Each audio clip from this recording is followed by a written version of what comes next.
and welcome to another booktube video from me, Lauren, from Lauren and the Books. I hope you're all doing very well on this wet and windy Tuesday.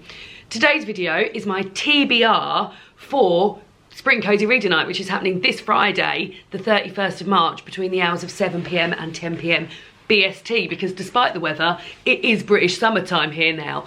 So Cosy Reading Night is something that I run sort of seasonally and ran a lot throughout lockdown, and it's just an evening whereby you can get cozy for 3 hours and read along with us, and you can get active in that by joining in with the live show, which is going to go ahead on this Friday on this YouTube channel, or using the hashtag Cosy Reading Night on Instagram and Twitter throughout those times. You can do it in the same time we're doing it, which, as I said, is 7 PM till 10 PM BST, or you can do it that time, your time zone, wherever you may be. It's just a nice opportunity to get cozy and do 3 hours of reading. And yeah, like I said, we're doing it as a live show this Friday, which is nice and probably my favourite way of doing it, actually, because it means it's a bit interactive and you guys get to sort of like watch along as David and I read, and we can chat about the books we're reading.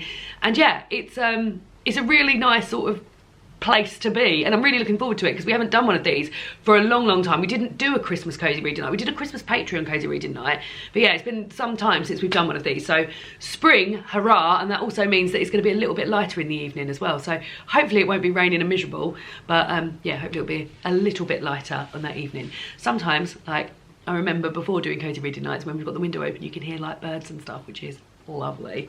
But let's start with the books. So we'll start with the books that I'm going to be reading. Also, David is at work today, but I did want to show you what David plans to read as well, because I know you guys are interested in it. And then I've got what we're planning on eating, and some pyjamas I'm going to wear, new pyjamas, got them for Christmas, haven't worn them yet, and a bath bomb that I will start. I will be in the pyjamas and be bath bombed by the time Cosy Reading Night starts, but wanted to show you them here.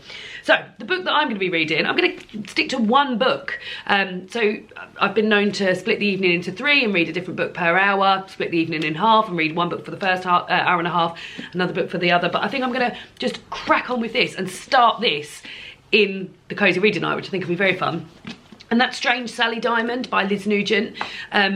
This March I've been taking part in the Women's Prize for Fiction long list reading, but also it's been the Irish Readathon, and Liz Nugent is an Irish author. I've read one of her books before that was recommended to me by Graham Norton, not by Graham himself, but Graham mentioned it and I read it. Oh, that's annoying, there's no list of her books in here. So yeah, I've read one of her books before. I can't remember what it was called. Let's have a look. Our Little Cruelties is what I read before. So yeah, so this says here, Sally Diamond cannot understand why what she did was so strange. She was only doing what her father told her to do, to put him out with the rubbish when he died. Now Sally is the centre of attention, not only from the hungry media and police detectives, but there is also a sinister voice from a past she cannot remember. As she begins to discover the horrors of her childhood, Sally steps into the world for the first time, making new friends and big decisions, and learning that people don't always mean what they say. But who is the man observing Sally from the other side of the world? And why does her new neighbour seem to be obsessed with her? Sally's trust issues are about to be severely challenged. So yeah, I think this sounds really gripping, and it's been a while since I've read a sort of like crime thriller, or maybe this isn't a crime but like a thriller book, a real page turner. So yeah, so I thought that would be a great opportunity to start that. Also, there's got some amazing sort of comments on the back here. So Marion Keyes, who I do really like her books. I'm lost in admiration, vivid, pacey, taut, but so very moving. Graham Norton has said, twisted and twisty, dark and gripping, no one will forget Sally Diamond. And then other sort of crime writers, so Ruth Ware and Ian Rankin and Shari Lapina, Val McDermid, everyone seems to be in love with this book. So looking forward to reading that very much. Put that down there because we're running out of room. So David's book, as I said, David's not here, he's at work today. He's going to be reading one book also, a graphic novel of this, Tetris by Box Brown, the games people play. So this is a graphic novel about the beginnings of Tetris and how they're sort of like involved in, well, let me read you the blurb. So this is also being made into a TV series which has got oh my god, what's his name, Taron Egerton, and this starts on Friday, and David's plan was that he wanted to get this read before he started watching that, so this is the perfect opportunity for him to read this on Friday as well. So it says, who will own the game of the century? It is perhaps the perfect video game, simple yet addictive. Tetris delivers an irresistible, unending puzzle that has players hooked. Play it long enough and you'll see those brightly coloured geometric shapes everywhere. You'll see them in your dreams. Alexei Payetnov had big ideas about games. In 1984, he created Tetris in his spare time while developing software for the Soviet government. Once Tetris emerged from behind the Iron Curtain, it was an instant hit. Nintendo, Atari, Sega, game developers big and small all wanted Tetris. A bidding war was sparked, followed by clandestine trips to Moscow, backroom deals, innumerable miscommunications and outright theft. So yeah, this is untangling the complex history and delves deeper into the role games play in art, culture and commerce. For the first time and in unparalleled details, Tetris, the games people play, tells the true story of the world's most popular video game. So yeah, I mean, that sounds great. I hope to get to that as well at some point, especially if David's going to be watching the TV series. So those are the two books, one that I'll be reading, one that David will be reading. But another book to show you, because I want to show you what we're going to eat on the evening. Now, because it's a live show, when I've done it like through vlogs and stuff before, I've sort of like brought you along and vlogged a bit of me cooking, but I want the food to be ready to go when we're eating, because I can't live show cooking because the camera's in here. So I've gone through my books that I have like one pan books, so like things like tray bakes and stuff like that you can prep before and then just shove in the oven.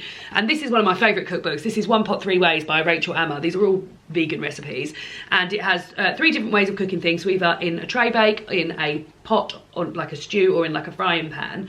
And then that recipe that it takes, so that there's very much 3 ways in here, so those 3 ways of cooking, and then it gives you a base recipe and then 3 ways to have that recipe. So what I'm going to be making on Friday is this, which I've had before and is delicious. It's the Suya grilled vegetables. So it has oven cooked vegetables of mushrooms, love, peppers, red onions, and it's cooked in a sort of soya rub, which is a popular rub in West Africa, where it is eaten on different meats that are grilled on skewers. But this is a vegan cookbook, so this is on vegetables.